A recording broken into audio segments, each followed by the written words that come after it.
Ya. Assalamualaikum warahmatullahi wabarakatuh. Terima kasih atas kesempatannya, Bapak Waalaikumsalam. Ibu. Yang terhormat Bu Ekarini, Bapak Firmansyah, dan Bapak mentor saya, Bapak F. Sajianto. Terima kasih atas kesempatannya kepada saya.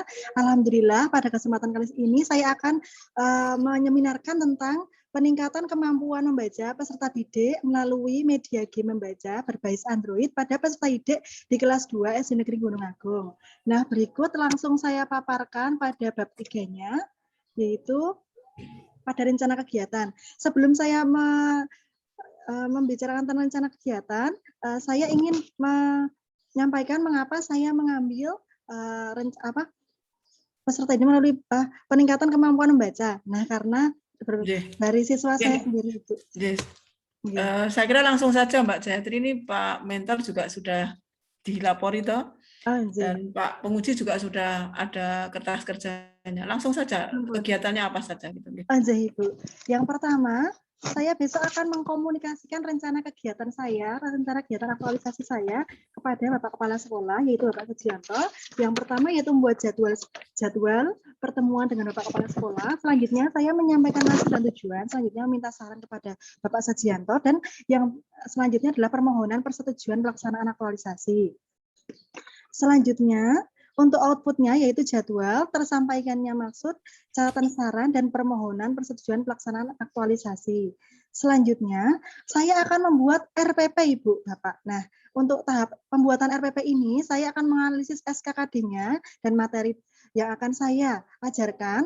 Untuk besok pas aktualisasi, insya Allah untuk kelas 2 sudah masuk ke tema 3, dan saya akan menganalisis SKKD yang berada di tema 3. Dan selanjutnya saya akan merumuskan tujuan pembelajaran, menentukan langkah-langkah pembelajaran yang tepat, dan menyusun rencana evaluasi, serta menyusun pretest dan posttest yang akan saya gunakan sebagai sebagai hasil dari aktualisasi ini. Selanjutnya, untuk outputnya yaitu catatan hasil analisis KKD, rumusan tujuan pembelajaran, rumusan langkah-langkah pembelajaran, soal evaluasi pembelajaran dan penilaian, serta soal pretest dan posttest.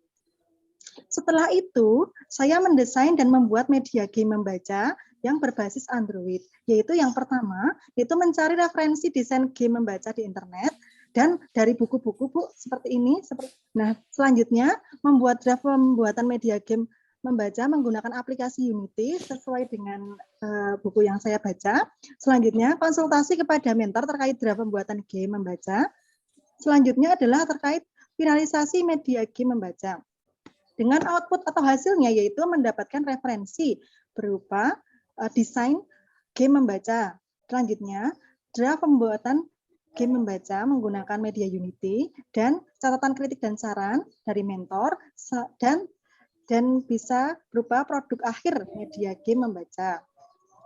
Selanjutnya, saya akan menyosialisasikan media yang akan saya gunakan ini kepada wali siswa seperti itu. Yang pertama, tahapannya menentukan tanggal pelaksanaan kepada wali murid.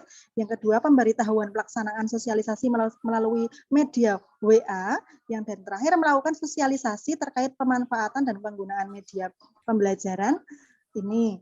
Dan untuk output atau hasilnya yaitu tanggal pelaksanaan, tersampaikannya jadwal sosialisasi, dan wali murid sudah mengetahui bahwa pembelajaran besok akan menggunakan media game berbasis Android.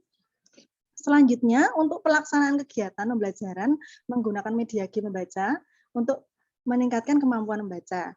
Nah, tahapannya yaitu saya memberikan penjelasan kepada peserta didik tentang materi yang dipelajari dengan media pembelajaran game membaca. Selanjutnya, saya meminta peserta didik untuk melaksanakan pretest sebelum mengikuti pembelajaran dan posttest setelah mengikuti pembelajaran.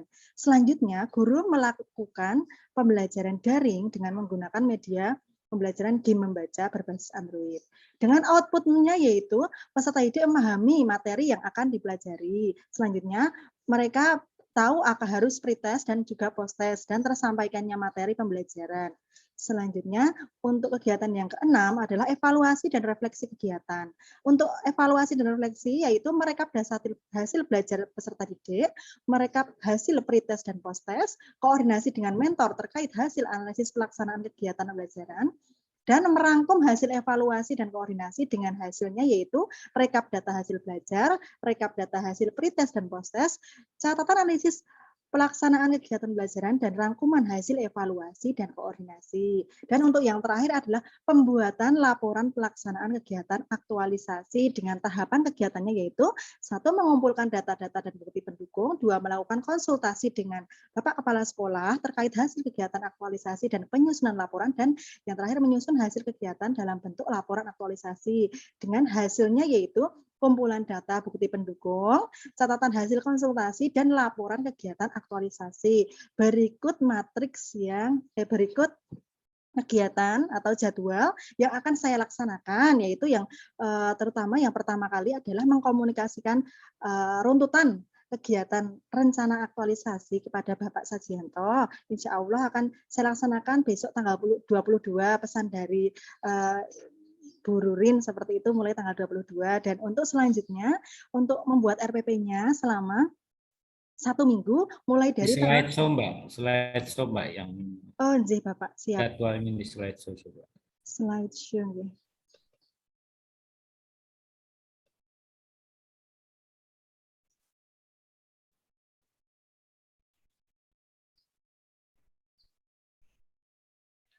Slideshow itu di bawah itu loh ada gambar. Itu belum slideshow, itu gambar itu loh, payung itu di bawah itu loh. Ya udah. Loading Ibu. Mohon maaf ya. Ya silakan. Mohon maaf loading ya Bapak Ibu. Nah ini untuk kegiatan saya yang pertama tadi untuk mengkomunikasikan dengan Bapak Sajianto, yang kedua membuat RPP selama seminggu, selanjutnya mendesain dan membuat game membaca berbasis Android yang menggunakan media Unity. Saya membaca ada media offline dan online, dan saya menggunakan yang offline Bapak besok. Jadi hasil media saya ini digunakan offline, tidak tergantung dengan internet seperti itu. Dan selanjutnya untuk sosialisasi saya mengambil 1 hari saja. Dan selanjutnya pelaksanaan kegiatan pembelajaran daring selama 3 minggu, insya Allah paling tidak 3 pertemuan seperti itu. Dan evaluasi dan refleksi 3 hari, dan untuk pembuatan laporannya 5 hari terakhir seperti itu Bapak Ibu.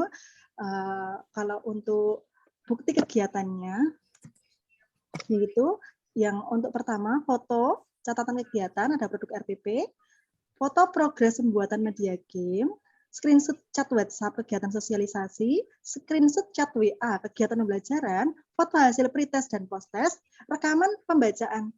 Rekaman hasil pretest dan posttest itu berupa anak-anak membaca seperti itu, progresnya seperti apa, dan rangkuman data hasil evaluasi dan refleksi, serta laporan pelaksanaan kegiatan aktualisasi. Ngoten Bapak Ibu, terima kasih. Mohon maaf jika... Nggak usah ditutup ya, tetap di jadwal ini ya. Siap Bapak. Baik. Terima kasih Mbak Ratna sudah presentasi. Untuk selanjutnya mohon berkenan kepada Bapak Mentor, Bapak FX Sajianto, waktu kami aturkan. Monggo Bapak untuk memberikan testimoni atas presentasi Mbak Ratna. Mohon maaf Bapak, suaranya belum.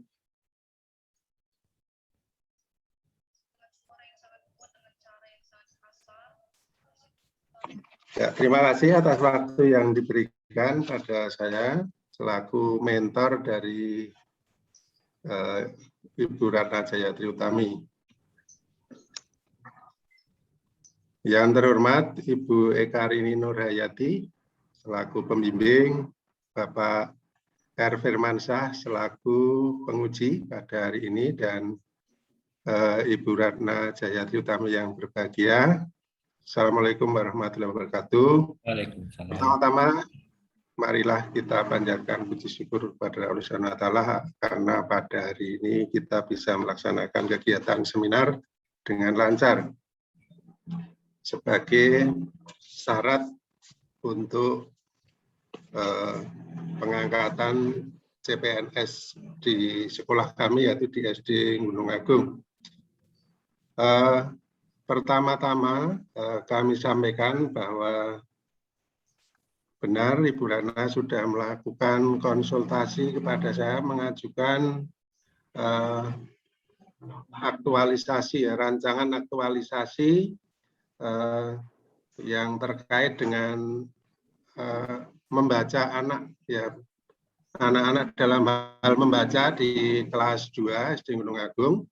Ya, memang situasinya siswa kelas 2 SD Gunung Agung ini dalam hal membaca terdapat kendala karena pertama karena pandemi, yang kedua karena beberapa hal yang menghambat, ya. Misalnya secara metode itu karena pembelajarannya itu jarak jauh dan di rumah itu orang tua itu kurang menunjang, ya, kemampuannya maupun cara mengajarnya, karena orang tua itu rata-rata pendidikannya hanya SD SMP gitu, sehingga kurang pembacanya jadi kurang berhasil bagi anak-anak. Kemudian secara bahannya juga terbatas, ya, di rumah itu, sehingga lagi-lagi itu menghambat, ya. Dan beberapa faktor yang lain, misalnya masalah lingkungan itu juga bukan lingkungan pendidikan, orang tuanya bukan orang terpelajar, kemudian untuk daring itu juga hambatan geografisnya, ya, karena berupa pegunungan.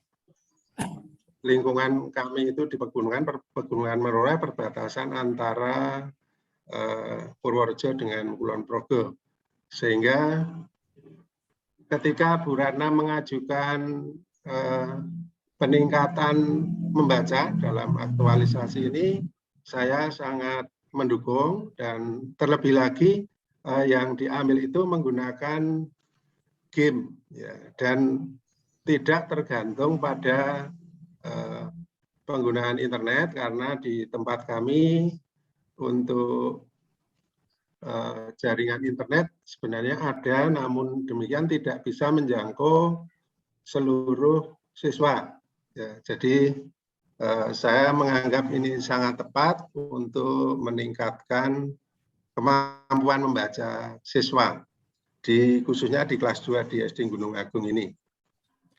Dan Bu Ratna juga sudah mengajukan jadwal, ya, program untuk pelaksanaan aktualisasi ini. Ya. Barangkali itu sementara yang saya sampaikan, Bu. Ada kurangnya, mohon maaf. Mungkin nanti bisa ditambahkan kalau kurang. Saya akhiri. Assalamualaikum warahmatullahi wabarakatuh. Baik, terima kasih Bapak FX Satyanto atas testimoni dan dukungannya.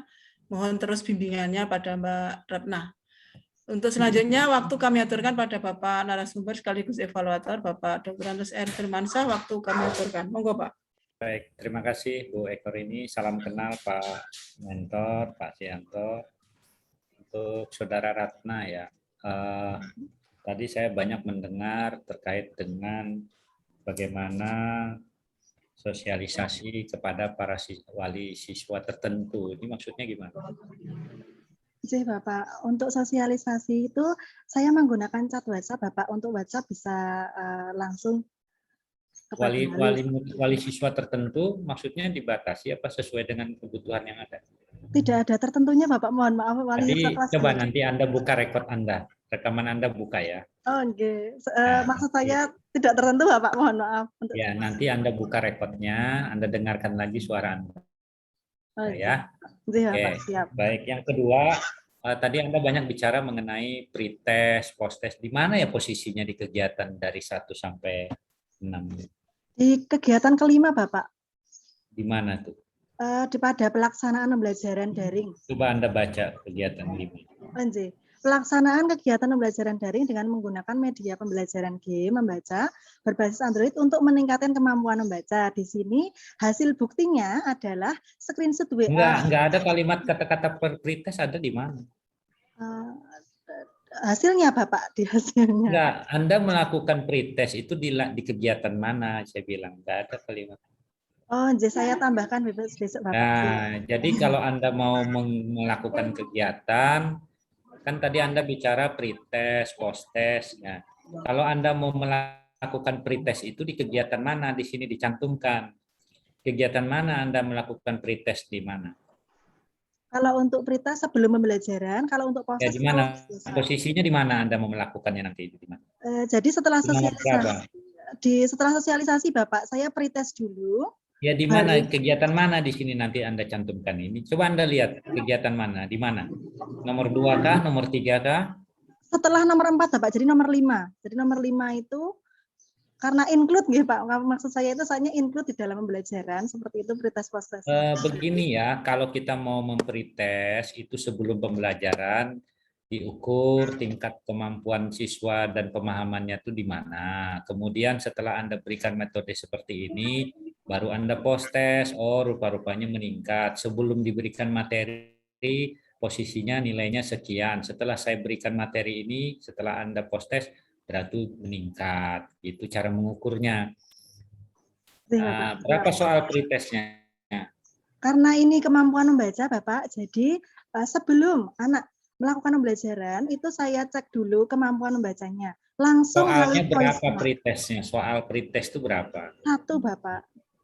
1 berupa Soalnya bacaan. Berupa bacaan Bapak. Jadi gini ya, kalau kita mengistilahkan pretest itu jangan diistilahkan, tapi pretest itu ada unsur penilaiannya. Kalau menggunakan metode pretest itu ada unsur penilaiannya. Soalnya misalkan ada berapa siswanya? Ada 14. 14. Kamu bikin soal 10 pretest itu. Kamu sampaikan kepada 14 siswa itu. Setelah itu dijawab oleh siswa itu. Setelah dijawab ada nilainya. Nah, ada nilainya. Kemudian setelah dinilai, oh rupa-rupanya sebelum saya beri pelajaran nilainya ada 40, 50, kemudian ada 70. Nah, setelah itu Anda berikan materi. Materi sudah diberikan dengan metode Anda gini terat. Kemudian Anda post test. Wah, rupanya meningkat. Tadinya dia tidak mengerti, jadi mengerti. Soalnya sama, itu lagi yang kamu sampaikan mengenai post test. Cara mengukur tingkat akurasi, apakah meningkat, apakah tersampaikan message yang Anda sampaikan itu kepada siswa. Caranya mengukur seperti itu. Jangan dijadikan satu pretest itu berdiri sendiri dia. Nah, sekarang posisi pretest itu Anda mau mencantumkan di mana? Di sini ditambahkan di poin 3 kah? Apa di mana pretest itu di mana Anda mau lakukan tambah? Setelah sosialisasi Bapak, jadinya pretest dulu. Iya, di mana? Nomor 5 Bapak, nomor 5. Nomor 5, udah itu post testnya di mana? Nomor 6 pelaksanaan kegiatan belajaran, nomor 7 post test. Dekat sekali. Terlalu dekat jaraknya. Anda nggak bisa pretest langsung soal, langsung post test. Ada jeda. Kalau bisa dinomorkan sendiri. Setelah 4, Anda lakukan dulu pretest. Setelah pretest, baru Anda sosialisasi. Setelah disosialisasi, kemudian baru Anda post test. Oh, rupa-rupanya sebelum saya berikan pemahaman, nilainya sekian. Setelah diberikan pemahaman, baik siswa maupun wali murid ternyata meningkat. Berarti pemanfaatan media ini tercapai. Seperti itu mengukurnya, ya. Iya, Pak. Siap, Bapak. Nah, sekarang warna-warna ini nanti satu warna saja gunakan di jadwal ini. Kemudian agak-agak sumir saya melihat jadwal ini karena apa? Sudah ada kalimat. Ini jadwal untuk saat ini untuk kapan? Dalam Bapak? Jadwal ini digunakan untuk kapan? Untuk besok kegiatan, runtutan kegiatan saya ketika ya, karena kalau bahasa pekan itu bisa bulan depan, bisa minggu depan. Gunakanlah bahasa itu minggu pertama, minggu kedua, minggu ketiga. Jangan pekan. Pekan kan kita mau berlibur. Pak, siap, Pak. Kata-kata pekan itu kan tidak pernah dikenal di jadwal itu. Kita kalau mengadopsi sesuatu yang normatif di dalam kalender itu bulan September itu ada 5 minggu. Cantumkan minggu pertama, minggu kedua, minggu ketiga, minggu keempat, minggu kelima. Di mana memulai pekerjaan? Di minggu keempat, diarsir di minggu keempat gitu. Nggak ada di kalender kata-kata pekan kan nggak ada. Kan ini kan kita mengambil dari yang norma yang sesuai ya. Iya, Bapak, siap. Jadi ganti pekan-pekan itu jadi minggu. Kemudian ya, nomor urut kolom ini nggak perlu nih 1, 2, 3, 4, 5 itu nggak perlu. Jadi apa? Rancu kita melihatnya. Pekan keempat di bawahnya 5. Nanti kalau orang salah lihat, nah ini ini tanggal berapa gitu. Jadi tanggal yang di dalam kolom ini juga dihilangkan saja. Saya nggak yakin dengan penggunaan tanggal-tanggal ini, nanti bisa saja di luar tanggal ini Anda melakukan pekerjaannya. Contoh, ini tanggal berapa nih minggu pertama ini? Ini tanggal 22, Bapak. 22. Sekarang tanggal? Sekarang tanggal 18 September. Nah, Senin besok tanggal berapa? 20, Bapak. 20. 22. Berarti Anda melakukan kegiatan itu baru tanggal 22 konsultasi. Kemarin itu seperti ini, Bapak. Jadi saya mau tanggal 20. Ya, saya mau saya tanya. Tanggal 22 itu baru, kan ini Anda bicara kegiatan pertama tanggal 22 saya melakukan konsultasi. Berarti kan tanggal 22 melakukan konsultasi. Nah, iya kan? Iya, Bapak. Nah, jadi gini, membuat jadwal itu harus pasti. Ya, jadwal ini memiliki nilai-nilai internalisasi aneka itu kuat. Pertama, jadwal ini akuntabel? Ya. Oke. Kemudian nasionalisme? Ya. Mentor paham, kami paham, penguji paham, dan lain-lain paham, karena nasionalis. Artinya tidak mengedepankan satu sisi saja, bisa dipahami oleh guru-guru yang lain. Kemudian etika. Nah, tadi yang saya bilang tadi, dalam penjadwalan itu ada ukuran etikanya. Jadi saya paham, yang lain paham, mengedepankan etika. Komitmen, nah komitmen tadi kita harus menyelesaikan penjadwalan ini sesuai dengan jadwal. Harus selesai laporannya nanti. Itu yang dimaknai dengan internalisasi ini. Jadi ini tidak terlepas dari unsur aneka dalam membuat jadwal ya. Kemudian di dalam kegiatan pertama itu ada berapa bukti kegiatannya dirinci. Ada berapa bukti kegiatannya? Ada 2, Bapak, yaitu nah, foto. Dirinci 1, ini 2, ini. Ya, kemudian yang nomor 4 itu ada berapa kegiatannya? Ada 1, Bapak. Cuman 1. Iya, screenshot-nya saja. Karena komunikasi lewat WA, Bapak. Ya, karena itu kan kalau kita bernarasi di bukti itu kan nggak bisa dilampirkan bukti fisiknya. Ya, boleh di bukti kegiatan bernarasi, tapi di bukti fisiknya nanti dilampirkan screenshot-nya, itu maksudnya. Siap. Jadi ini sekarang kita bicara bukti, tapi nanti bukti fisiknya harus terukur. Masing-masing ada bukti kegiatannya. Gitu. Oke, saya flashback sedikit. Yang pertama, tolong pretest itu nanti Anda tambahkan di bagian mana sebelum melakukan sosialisasi. Setelah Anda lakukan sosialisasi, Anda lakukan post-test. Kemudian pretest itu Anda buat soalnya berapa sesuai kebutuhan yang akan Anda gali informasi terkait dengan Anda mau menyampaikan mengenai media ini. Kemudian tanggal mengenai minggu pertama, minggu kedua, minggu ketiga dirapikan. Jadi kita bicara normatif di September itu ada 5 minggu, cantumkan saja 5 minggu, di mana mulai minggu keempat baru di minggu keempat. Ya, jadi menularkan sesuatu yang baik itu untuk ke depan kan tidak ada salahnya. Jangan hanya untuk Bu Ratna saja hanya memenuhi aktualisasi, tapi nilai-nilai yang kita tangkap, esensi yang kita tangkap itu ada yang namanya hasil dari bagaimana kita merange sebuah kegiatan. Ingat, di dalam penjadwalan ini harus punya 5 prinsip. Merencanakan, ya, kemudian persiapan, melaksanakan, melaporkan, dan mengevaluasi. Nah, harus punya prinsip ini kalau membuat jadwal.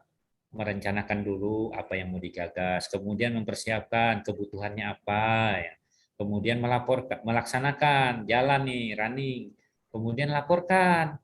Nah, setelah dilaporkan kita evaluasi. Itu kalau memaknai dari sebuah jadwal. Oke, baik. Kebetulan ini Anda yang terakhir dan saya sarankan apa yang saya sampaikan yang dibuktikan dengan bukti kegiatan silakan dilanjut. Dan mentor adalah kepanjang tangan dari kita yang mampu melihat, menelisik sejauh mana aktivitas Saudara Ratna dalam menyelesaikan laporan itu kami berserah kepada mentor. Nanti 2 bulan berikutnya nanti kita akan ketemu kembali dan akan melihat kesesuaian apa yang sudah Anda kerjakan dan apa yang Anda hasilkan. Dan pesan saya, tulis yang Anda kerjakan. Ini sekarang Anda sudah menulis apa yang Anda kerjakan, oke? Sekarang kita sepakat kerjakan apa yang Anda tulis. Ya. Nah, sekarang ini saya berbicara Anda tulis apa yang Anda kerjakan. Tapi nanti di akhir saya tanya, kerjakan apa yang Anda tulis. Nah, ya, berarti harus ada konsekuensinya untuk membuktikan hasilnya. Baik, terima kasih Bu Ekorini. Saya ucapkan terima kasih. Saya selaku penguji, mungkin barangkali ada hal-hal yang kurang pas, tapi kami adalah bagian dari untuk menyesuaikan keseimbangan antara informasi yang didapat mulai dari Anda proses pembelajaran sampai pada pelaporan. Mudah-mudahan nanti di sesi berikutnya Anda mampu menyelesaikan apa yang telah dicanangkan oleh beberapa coach dan narasumber yang lain disesuaikan dengan tingkat kebutuhannya. Demikian Bu Ekorini, saya kembalikan, saya akhiri. Mohon maaf sebelumnya. Wabillahi taufiq wal hidayah. Wassalamualaikum warahmatullahi wabarakatuh. Waalaikumsalam warahmatullahi wabarakatuh. Baik, terima kasih Bapak Firmansyah. Mungkin perlu saya klarifikasi nih Pak Firman, karena ini penting. Karena ini kemampuan membaca Pak Firman, mungkin pretesnya ya membaca Pak Firman, bukan soal. Karena kalau soal nanti malah tidak tahu bagaimana dia bisa membaca atau tidak gitu ya. Jadi pretesnya tetap membaca, jadi bukan soal gitu ya pretesnya. Paling tidak kemudian pelaksanaan pretesnya nanti bisa diinkludkan di kegiatan kelima atau yang mana, tapi harus ada tertulis di situ melakukan pretes. Bisa di tahapan, bisa di satu kegiatan sendiri. Tapi pretesnya tetap membaca, karena ini kemampuan membaca, bukan tentang pengetahuan, ya, tapi kemampuan membaca. Oke. Jadi soalnya tetap membaca Mbak Ratna ya. Jadi bukan soal-soal nanti malah nggak tahu bisa membaca dan tidak bisa membaca. Post-testnya juga membaca lagi, maka nanti bukti fisiknya video. Jadi bukti fisiknya video, karena di awal seperti membacanya seperti apa, di akhir membacanya seperti apa. Oh, sudah mampu. Jadi yang dites ini adalah tingkat kemampuan membaca. Jadi tolong bukan soal, tapi kemampuan membaca. Jadi nanti bukti fisiknya video, Mbak, tambahkan itu di bukti fisiknya. Mungkin kurang itu bukti fisiknya. Gitu nggih, Mbak. Jadi tolong nanti tambahkan itu yang tentang pretest dan postnya secara tertulis. Boleh di satu kegiatan sendiri, boleh di tahapan. Salah satu tahapan di satu kegiatannya. Gitu nggih, Mbak Ratna nggih. Terima kasih Pak Firman atas saran-sarannya. Tolong yang lain-lainnya tolong nanti disesuaikan ya Mbak Ratna. Tapi yang prinsip itu tadi, karena ini kemampuan membaca, jadi bukan soal tapi kemampuan membaca. Jadi berupa bacaan dan kemudian dites dulu membacanya seperti apa. Maka video nanti bukti fisiknya. Kalau yang lainnya saya kira tolong nanti disesuaikan, sudah dicatat semua ya Mbak Ratna ya. Insya Allah Ibu. Oke. Tolong dicatat semua dan nanti tolong ditindaklanjuti sehingga nanti waktu seminar laporan nanti tolong dilaporkan bahwa itu sudah ditindaklanjuti. Itu nggih Mbak Ratna nggih.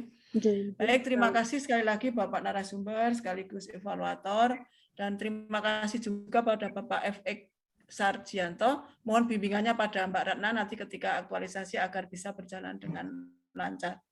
Karena ini yang terakhir, mari kita tutup dengan berdoa menurut agama dan keyakinan kita masing-masing. Berdoa dimulai.